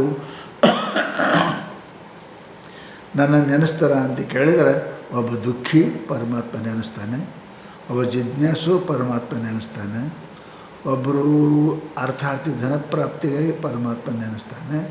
ಇವರು ಎದಕ್ಕೆ ನಿಮಿತ್ತವಾಗಿ ನೆನೆಸಿದ್ರೆ ಅವ್ರಿಗೆ ಭಕ್ತರು ಅಂತ ಕರಿತೀವಿ ಅಂದರೆ ಪರಮಾತ್ಮ ಏನಕ್ಕೇನೋ ಉಪಾಯದಿಂದ. ಅವ ಅನ್ಯಥಾ ಸ್ವಕಾರ್ಯ ಅಜ್ಞಾನ ಪಾಪದಲ್ಲಿ ಪ್ರವೃತ್ತಿಯಾಗದೆ ಅದನ್ನು ಪರಮಾತ್ಮನನ್ನು ಪ್ರಾರ್ಥಿಸಿ ಪಡೆಯಬೇಕು ಅಂತ ಅಪೇಕ್ಷೆ ಉಳ್ಳ ಇದ್ದ ಅಂದ್ರೆ ಅವನಿಗೇನಪ್ಪ ಅಂದ್ರೆ ನಾವು ಭಕ್ತ ಅಂತಲೇ ಕರಿತೀವಿ ಅಂತ ಪರಮಾತ್ಮ ಅದನ್ನು ಬಹಳ ಸುಂದರವಾಗಿ ಹೇಳಿದಾನೆ. ನೋಡ್ರಿ ಅವನು ಯದಿ ತ್ವಂ ಪ್ರಪನ್ನ ಮಾಯಾಂ ಏತಂ ತರಂತಿ ಕಸ್ಮಾತ್ ತ್ವಾಮೇವ ಸರ್ವೇ ನ ಪ್ರಪದ್ಯಂತೆ ಇತ್ಯುಚ್ಯತೆ. ನೀ ಹೇಳಿದೆ ಮಾಯಾಂ ಏತಾಂ ತರಂತಿತೆ ತೇ ಏತಾಂ ಮಾಯಾಂ ತರಂತಿ ಅಂತ ಹೇಳಿದ್ರು ನೀವು. ಮತ್ತು ಯಾಕೆ ಭಜನೆ ಮಾಡೋಂಗಿಲ್ಲ ಅವರು ಪರಮಾತ್ಮ ಅದಕ್ಕೆ ಕಾರಣ ಹೇಳ್ದ. ಅವ್ರಿಗೆ ಕೆಲಸನೇ ಚಲೋ ಇಲ್ಲಪ್ಪ. ಚಂತನ ಕೆಲಸ ಮಾಡ್ತಾರೆ ಫ್ಯಾಕ್ಟರಿಯಾಗ, ಚಂತನ ದುಡಿತಾರೆ ಹೊಲ್ದಾಗ. ಎಲ್ಲಿದಾನ ಚಂತನ ಹೊಲ್ದಾಗಿದ್ದಾನೆ, ಕೆಲಸ ಏನು ಮಾಡ್ತಾನೆ ಗಿಡಕ್ಕೆ ಕಳ್ಕೊಂತಾನೆ. ಏನು ಸಿಗ್ತದೇನು? ಎಲ್ಲಿದಾನೆ ಹೊಲ್ದಾಗಿದ್ದಾನೆ, ಕೆಲಸ ಏನು ಮಾಡ್ತಾನೆ? ಕುಂತಾನೆ. ಮತ್ತೇನು ಸಿಗ್ತದೆ? ಸಾಲಿಗೆ ಹೋಗ್ಯಾನ, ಮುಂಜಾನೆ ಹೋಗಿ 10 ಮಣಿಗೆ ಬರ್ತಾನೆ, ಕ್ಲಾಸನೇ ಕುಂತಾನೆ, ಅವ್ನು ಕೇಳಂಗಿಲ್ಲ, ನಿದ್ದಿನೇ ಹೊಡಿತಾನೆ. ಏನು ಮಾಡ್ತಾನೆ? ಏನು ಸಿಗ್ತದೆ? ಅದಕ್ಕೆ ಅಂತಾರೆ ಶಾಸ್ತ್ರ, ಹೋಗೋದು ಮಹತ್ವ ಅಲ್ಲ, ಮಾಡೋದು ಮಹತ್ವ ಅದ. ಅಸ್ತಿತ್ವ ಅಲ್ಲ, ಅದು ಕ್ರಿಯೆ ಭಾಳ ಮಹತ್ವ ಅದ. ಅದು ಮಾಡೋಂಗಿಲ್ಲ ಅಂತಾರೆ ಅವರು. ಅದಕ್ಕೆ ಹೇಳ್ತಾರೆ ಅವರು ಶಾಸ್ತ್ರದಾಗೆ, ಇವರು 4 ಜನ ಅದಾರ. ಅವರೇನಪ್ಪ ಅಂತ ಕೇಳಿದ್ರೆ ಸತ್ಯವನ್ನು ಅವ್ರು ಆಗಂಗಿಲ್ಲ, ಮುಟ್ಟಂಗಿಲ್ಲ ಅಂತ ತಿಳ್ಕೊಂಡು 4 ಮಂದಿ ಹೇಳಿದ್ರು. ಪುಣ್ಯವಂತರು ಹೇಳ್ತಾರೆ, ಪುನರ್ ನರೋತ್ತಮ ಪುಣ್ಯಕರ್ಮಣ ಚತುರ್ವಿಧಾಸ್ತು ಏನಪ್ಪ ತುಷ್ಯಕಾರ ಭಜಂತೆ ಸೇವಂತೆ ಮಾಂ ಜನ ಸುಕೃತಿನಃ. ಇವರು 4 ಮಂದಿ ಅದಾರೆ. ಅವರೇನಪ್ಪ ಅಂತ ಕೇಳಿದ್ರೆ ಪುಣ್ಯವಂತರು, ನನ್ನ ಪ್ರಾಪ್ತಿ ಮಾಡಿಕೊಳ್ತಾರೆ ಅಂತ ತಿಳ್ಕೊಂಡು ಪರಮಾತ್ಮ ಅದನ್ನು ಭಾಳ ಚೆಂದಾಗಿ ಒಂದೊಂದು ಶಬ್ದಗಳನ್ನು ಅರ್ಥ ಮಾಡೋಣ. ದುಷ್ಕೃತಿನಃ ಅಂದ್ರೆ ಬರೆದ್ರು ಭಾಷ್ಯಕಾರರು, ರಾಮಾನುಜ ಭಾಷೆಯಲ್ಲಿ ಬರೀತಾರೆ, ಪಾಪಕರ್ಮಾಣು ಮಾಂ ನ ಪ್ರಪದ್ಯಂತೆ. ದುಷ್ಕರ್ಮ ಅಂತ ಅದಕ್ಕಂತಾರೆ. ಕರ್ಮ ಅದ ಕರ್ಮವಾದ 6 ಥರನಕ್ಕೂ ನಿಜಗೊಂಡು ಬರೆದರು ಪರಮಾರ್ಥ ಗೀತೆಯೊಳಗೆ. ಕರ್ಮ ಒಂದೇ ಅದ, ಪರಂತು ಭಾವನಾ ರೀತಿಯಿಂದ ಏನಪ್ಪ ಅಂತ ಕೇಳಿದ್ರೆ ಅದು ಪುಣ್ಯ ಪಾಪದೊಳಗೆ ಪರಿವರ್ತನೆ ಆಗುತ್ತದೆ. ಹೊಡೆಯೋದು ಒಂದೇ ಅದ, ಹೌದಲ್ರಿ? ಹೊಡೆದ್ರೆ ಏನಪ್ಪ ಪಾಪ ಬರ್ತದೆ. ಕುಸ್ಗಳು ಸಾರಿ ಕಲಿಯಾಕೆ ಹೊಡಿಬೇಕೇ ಇಲ್ಲ ಮಾಸ್ತರ್ ಹೊಡಿತಾನೆ, ಪಾಪ ಬರ್ತದೆ. ಪಾಪಿ ಅಂತಾರೆ ನನ್ನ ಮಾಸ್ತರ್ಗೆ ಅನ್ನಂಗಿಲ್ಲ. ಅದು ಯಾಕೆ? ಅದು ಕಲ್ಯಾಣಕ್ಕೆ ಅದ. ಕರ್ಮಗಳು ಅದರ ಜೊತೆಗೆ ಭಾವನಾನು ಕೂಡ ಭಾಳ ವಿಶಿಷ್ಟ. ತಾಯಿ ಮಕ್ಕಳಿಗೆ ಹಾಲು ಕುಡ್ಸೋಕೆ ಹೊಡಿತಾಳೆ, ಮಾಸ್ತರ್ ಸಾಲಿ ಕಟ್ಸೋಕೆ ಹೊಡಿತಾರೆ, ಕಳ್ತನ ಮಾಡ್ದಂದ್ರೂ ಹೊಡಿತಾರೆ, ಓದಿಲ್ಲಂದ್ರೂ ಹೊಡಿತಾರೆ. ಹೊಡೆಯೋದು ಎಲ್ಲನೂ ಕರ್ಮದ ಹಿಂದೆ ಉದ್ದೇಶ ಅದು ಬಹಳ ಮಹತ್ವದಿರ್ತದೆ ಅಂತ ಅವ್ರು ಶಾಸ್ತ್ರ ಹೇಳ್ತಾರೆ. ಅದಕ್ಕೇನಪ್ಪ ಅಂತಂದ್ರೆ ಇವು 4 ಕರ್ಮಗಳು ಏನಪ್ಪ ಅಂದ್ರೆ ದುಷ್ಕೃತಿ, ಮೂಢ, ನರಾಧಮ ಏನಪ್ಪ ಅಂತ ಕೇಳಿದರೆ ಬುದ್ಧಿ ಇಲ್ಲದವ. ಇವರು 4 ಮಂದಿ ಅವರಿಗೆ ಪರಮಾತ್ಮ ಸಿಗುವುದಿಲ್ಲ, ಅವರ ದಾರಿಗೆ ಹೋಗುವುದಿಲ್ಲ. ಆಮೇಲೆ 4 ಮಂದಿ ಏನಪ್ಪ ಅಂದ್ರೆ ಕಾರಣ, ಅವರು ಕಾರಣದಿಂದ ಪ್ರೀತಿ ಮಾಡ್ತಾರೆ. ಹೌದಾ? ಕಾರಣದಿಂದ ಪ್ರೀತಿ ಮಾಡ್ತಾರೆ. ತಾಯಿ ಮಗನ ಪ್ರೀತಿ ಮಾಡೋದು ನಿಷ್ಕಾರಣ ಅದ. ಹೆಂಡತಿ ಗಂಡನ ಪ್ರೀತಿ ಮಾಡೋದು ಕಾರಣ. ಹೌದಿಲ್ಲ? ತಾಯಿ ಮಗನ ಯಾಕೆ ಪ್ರೀತಿ ಮಾಡ್ತಾಳೆ? ಹಡದಾಳಕ್ಕೆ ಪ್ರೀತಿ ಮಾಡ್ತಾಳೆ, ನಿಷ್ಕಾರಣ, ಕಾರಣ ಇಲ್ಲ ಅದಕ್ಕೆ. ಯಾಕೆ ಪ್ರೀತಿ ಮಾಡ್ತೇವೆ? ಕಾರಣ. ಮತ್ತು ಹೆಂಡತಿ ಯಾಕೆ ಪ್ರೀತಿ ಮಾಡ್ತಾಳೆ ಗಂಡಗಂದ್ರೆ? ಏನಾರ ಕೊಡ್ತಾನೆ ತರ್ತಾನಂತ ಇಲ್ಲಿ ಕಾರಣ ಅದ, ಅಲ್ಲಿ ಅಕಾರಣ ಅದ.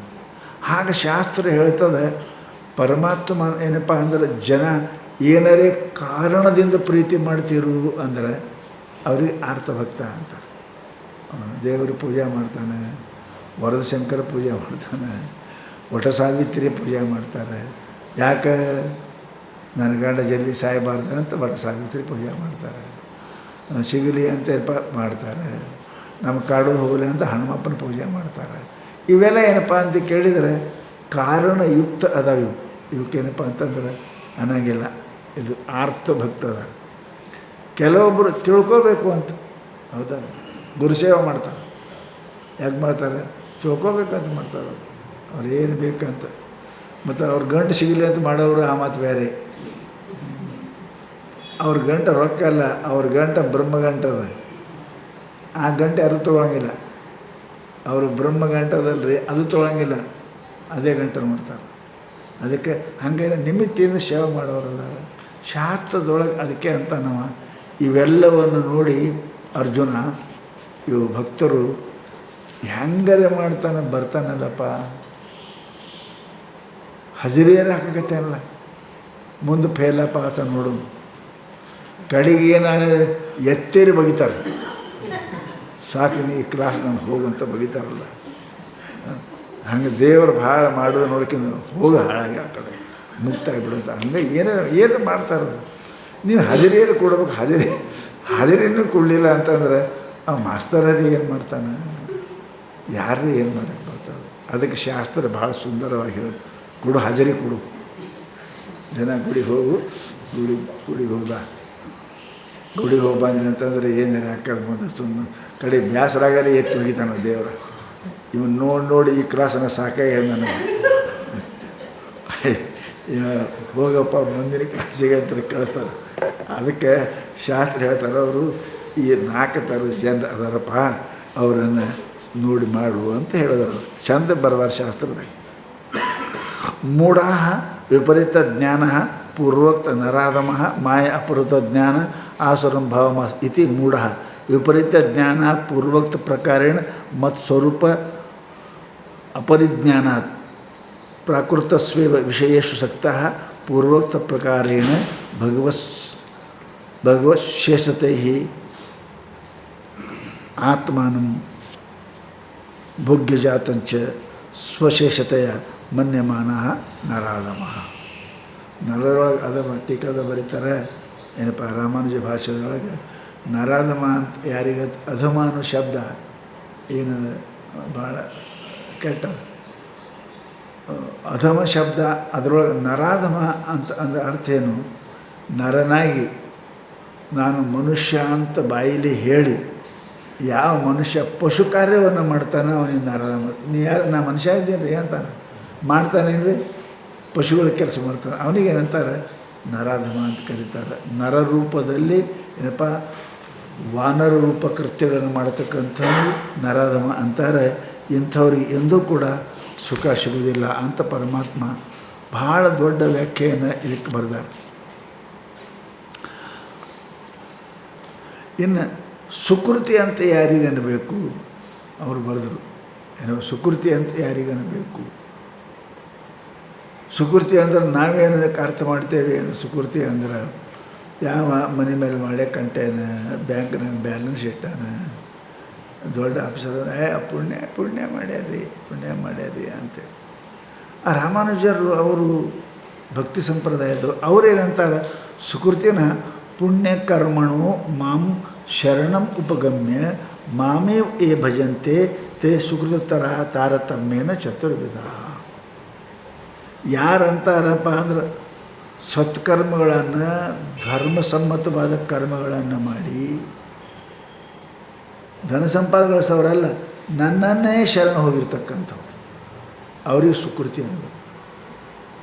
ಸುಕೃತಿಯ ವಾಸ್ತವಿಕ ಸುಕೃತಿ ಅರ್ಥ ಏನು ಅಂತಂದ್ರೆ ಒಳ್ಳೆಯ ಕರ್ಮಗಳನ್ನು ಮಾಡಿ ಆ ಕರ್ಮದಿಂದ ಪರಮಾತ್ಮನ ಭಜನೆಯನ್ನು ಮಾಡ್ತಕ್ಕಂಥವ್ರು ಇರಬೇಕು. ಮನೆ ಮೇಲೆ ಮಾಡೇ ಕಟ್ಟವರಲ್ಲ ಅಂತಾರೆ.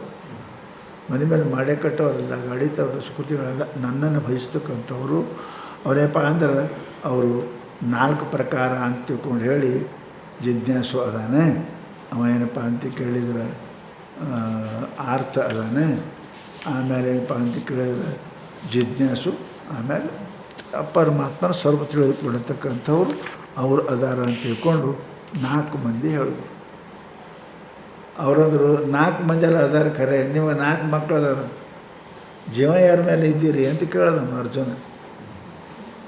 4 ಮಕ್ಕಳರೆ ನಿಮಗೆ ಅದಾವ, ಜೀವ ಯಾರ ಮೇಲೆ ಇದ್ದೀರಿ? ಅದ ಮಕ್ಕಳು ನಾವೇ ಹಡ್ದೀವಿ, ಅವ್ರು ಹೆಂಗಾರೆ ನಿನ್ನ ಭಜನೆ ಮಾಡಿ ಅರ್ಥ ನಿಮ್ಮ ಭಜನೆ ಮಾಡ್ತಾನೆ, ಜಿಜ್ಞಾಸು ಮಾಡೋಕ್ಕರ್ತಾನೆ, ಅರ್ಥಾರ್ಥಿ ನಿನ್ನ ಭಜನೆ ಮಾಡ್ತಾನೆ, ಜ್ಞಾನಿನೂ ಇವು 4 ಮಂದಿ ನಿಮ್ಮ ಮಕ್ಕಳು ಅದಾರ, ಇವರೆಲ್ಲ ನಿಮ್ಮೇ ನಂಬ್ಯಾರ. ನಿಮ್ಮ ಪ್ರೀತಿ ಯಾರ ಮೇಲದ? ಅವ್ರ ಪ್ರೀತಿ ನಿನ್ನ ಮೇಲದ, ನಿನ್ನ ಪ್ರೀತಿ ಯಾರ ಮೇಲದ ಅಂತ ಕೇಳ್ದವ. ಹೌದಲ್ಲ? ಅವ್ರ ಪ್ರೀತಿ ಮಾಡೋದು ಅಷ್ಟು ಲಾಭ ಆಗಂಗಿಲ್ಲ, ಅವ ಪ್ರೀತಿ ಮಾಡೋದ್ರ ಲಾಭ. ನಾನು ಮೇಲೆ ಹೇಳ್ತೀನಿ, ಪ್ರಧಾನಮಂತ್ರಿ ನೀವು ಪ್ರೀತಿ ಮಾಡೋದು ದೊಡ್ಡ ಮಾತಲ್ಲ, ಅವ ನಿಮ್ಮ ಪ್ರೀತಿ ಮಾಡಬೇಕು. ಅವ ನಿಮ್ಮ ಪ್ರೀತಿ ಮಾಡಿದ್ರೆ ಏನು ಸಿಗ್ತದೆ? ಹಾಗೆ ಇವರು 4 ಮಂದಿ ನಿನ್ನನ್ನು ಪ್ರೀತಿಸುವವರು ಇದ್ದಾರೆ ಅಂತ ಹೇಳ್ತಿ. ಅರೆ ನೀ ಯಾರ ಮೇಲೆ ಪ್ರೀತಿ ಇದ್ದಿ? ನೀ ಯಾರ ಮೇಲೆ ಪ್ರೀತಿ ಇದ್ದಿ? ಅವಂತ ನಮ್ಮದು ಪ್ರೀತಿ ಇರ್ತದೆ, ಇಲ್ಲ ಅಂತ ಇರೋಂಗಿಲ್ಲ. 4 ಮಂದಿ ಮಕ್ಕಳದಾಗ ಯಾರ ಮೇಲೆ ಪ್ರೀತಿ ಇರ್ತಾರೆ? ಮುದುಕರು ಕೇಳಿ, ಯಾರ ಮೇಲೆ ಜೀವ ಅದ ನಿನಗೆ?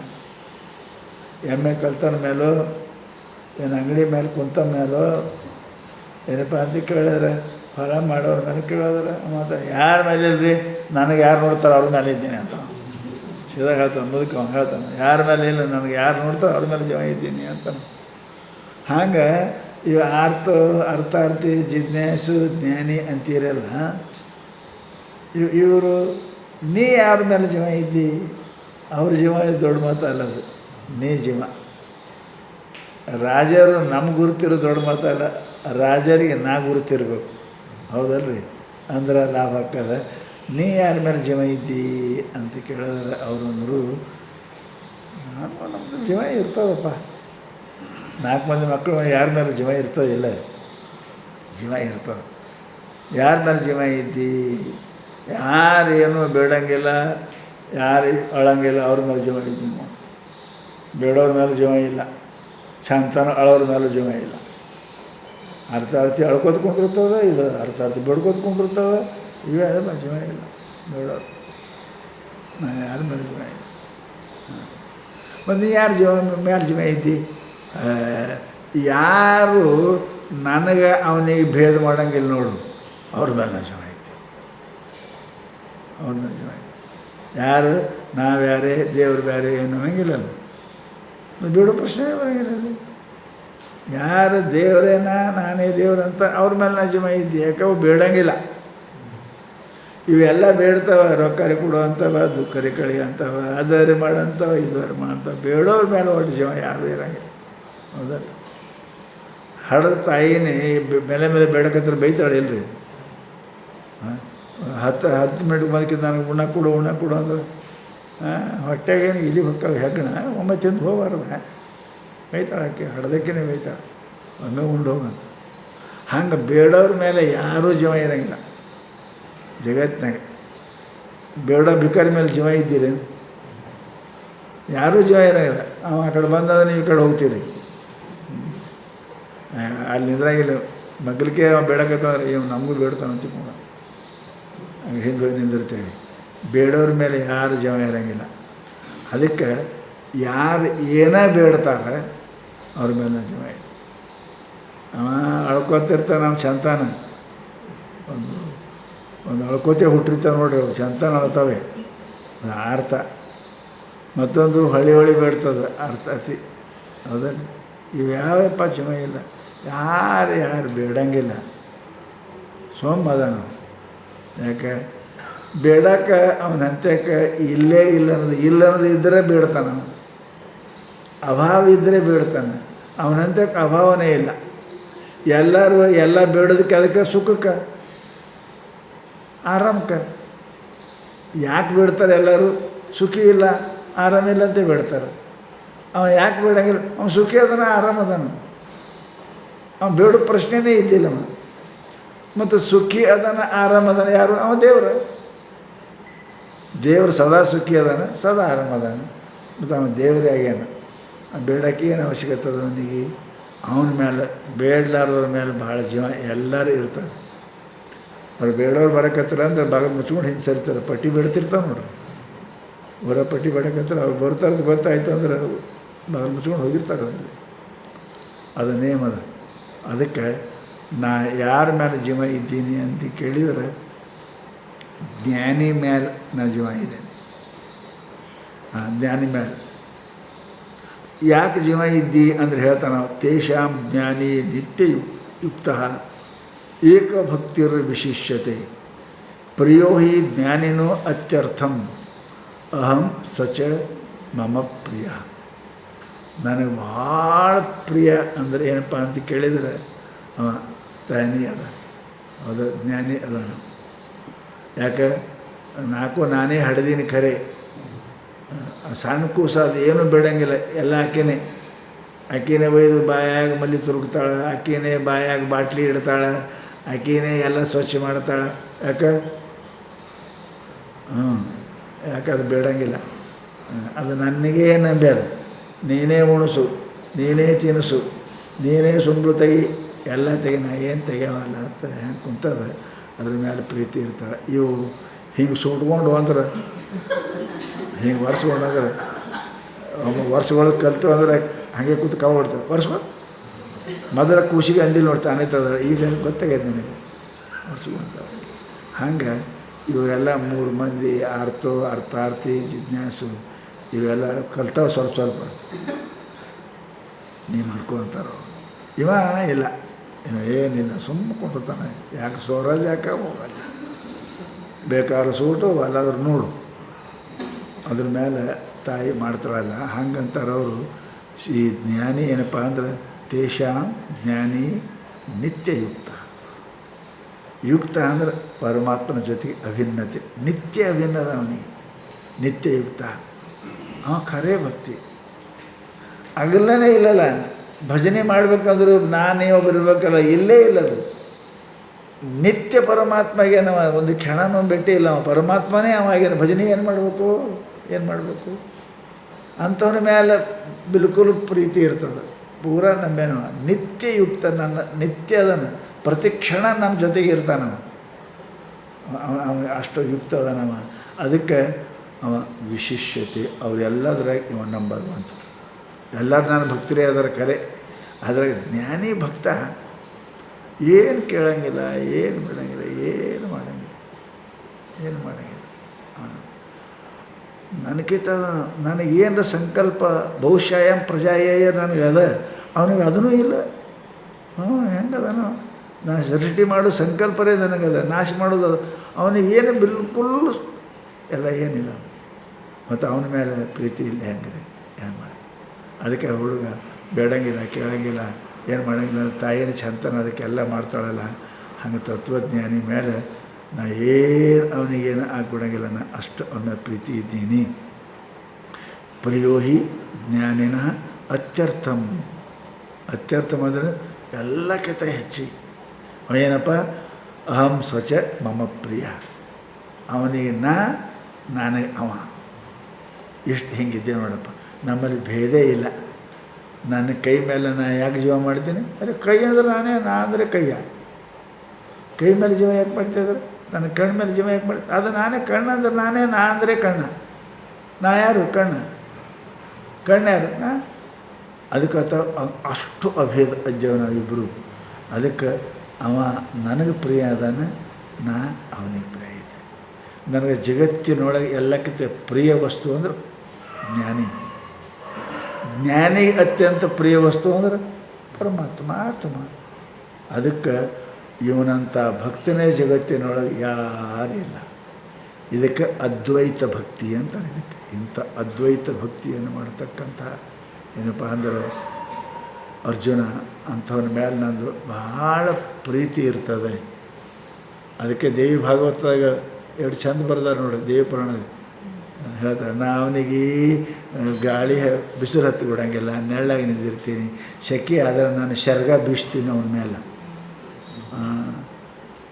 ದೇವಿ ಪುರಾಣ ಹೇಳ್ತಾರೆ, ಅಷ್ಟು ಜೀವ ಮಾಡ್ತೀನಿ ನನಗೆ. ಯಾಕೆ ಇವು ರೊಕ್ಕ ಕೊಡು ರೂಪಾಯಿ ಕೊಡು ಇವೆಲ್ಲ ಅವನ ಮೇಲೆ ನಾ ಅಷ್ಟು ಪ್ರೀತಿ ಇದ್ದೀನಿ ಅಂತ ಎಲ್ಲ ಕರೆದ್ರೆ ಓಡಿ ಬರ್ತೀನಿ. ಅವನಿಗೆ ಬಿಸಿಲು ತಳ್ದಂಗೆ ನಾನು ಸೆರಗ ಹಿಡಿತೀನಿ. ಅವನಿಗೆ ಸೆಕೆ ಆದರೆ ನಾನು ಸೆರಗ ಗಾಳಿ ಬೀಸ್ತೀನಿ. ಯಾಕೆ ಅಭೇದ ಭಕ್ತಿಯಲ್ಲಿ ಮನುಷ್ಯ ನಮ್ಮ ಶರೀರ ಮೇಲೆ ನಾನು ಎರಡು ಜೀವ ಇದ್ದೇವ್ರಿ, ಹಂಗೆ ಅವ ಅಭೇದ ಆಗ್ತಾನಂದ್ರೆ ಅದ್ರ ಮೇಲೆ ಅಷ್ಟು ಜೀವ ಇರ್ತದೆ ಪರಮಾತ್ಮ ಅಂತ ಹೇಳ್ಯಾರ. ಇದು ಎಲ್ಲಕ್ಕಿಂತ ಶ್ರೇಷ್ಠವಾದ ಭಕ್ತಿ ಅದ. ಅವನ ಮೇಲೆ ನಾ ಪ್ರಿಯ ಇದ್ದೇನೆ, ನನ್ನ ಮೇಲೆ ಅವ ಪ್ರಿಯ ಅದಾನ ಅಂತ ಪರಮಾತ್ಮ ಅವನಿಗೆ ಹೇಳ್ತಾ ಇದ್ದಾನೆ. ಮುಂದಿನ ಶ್ಲೋಕಗಳು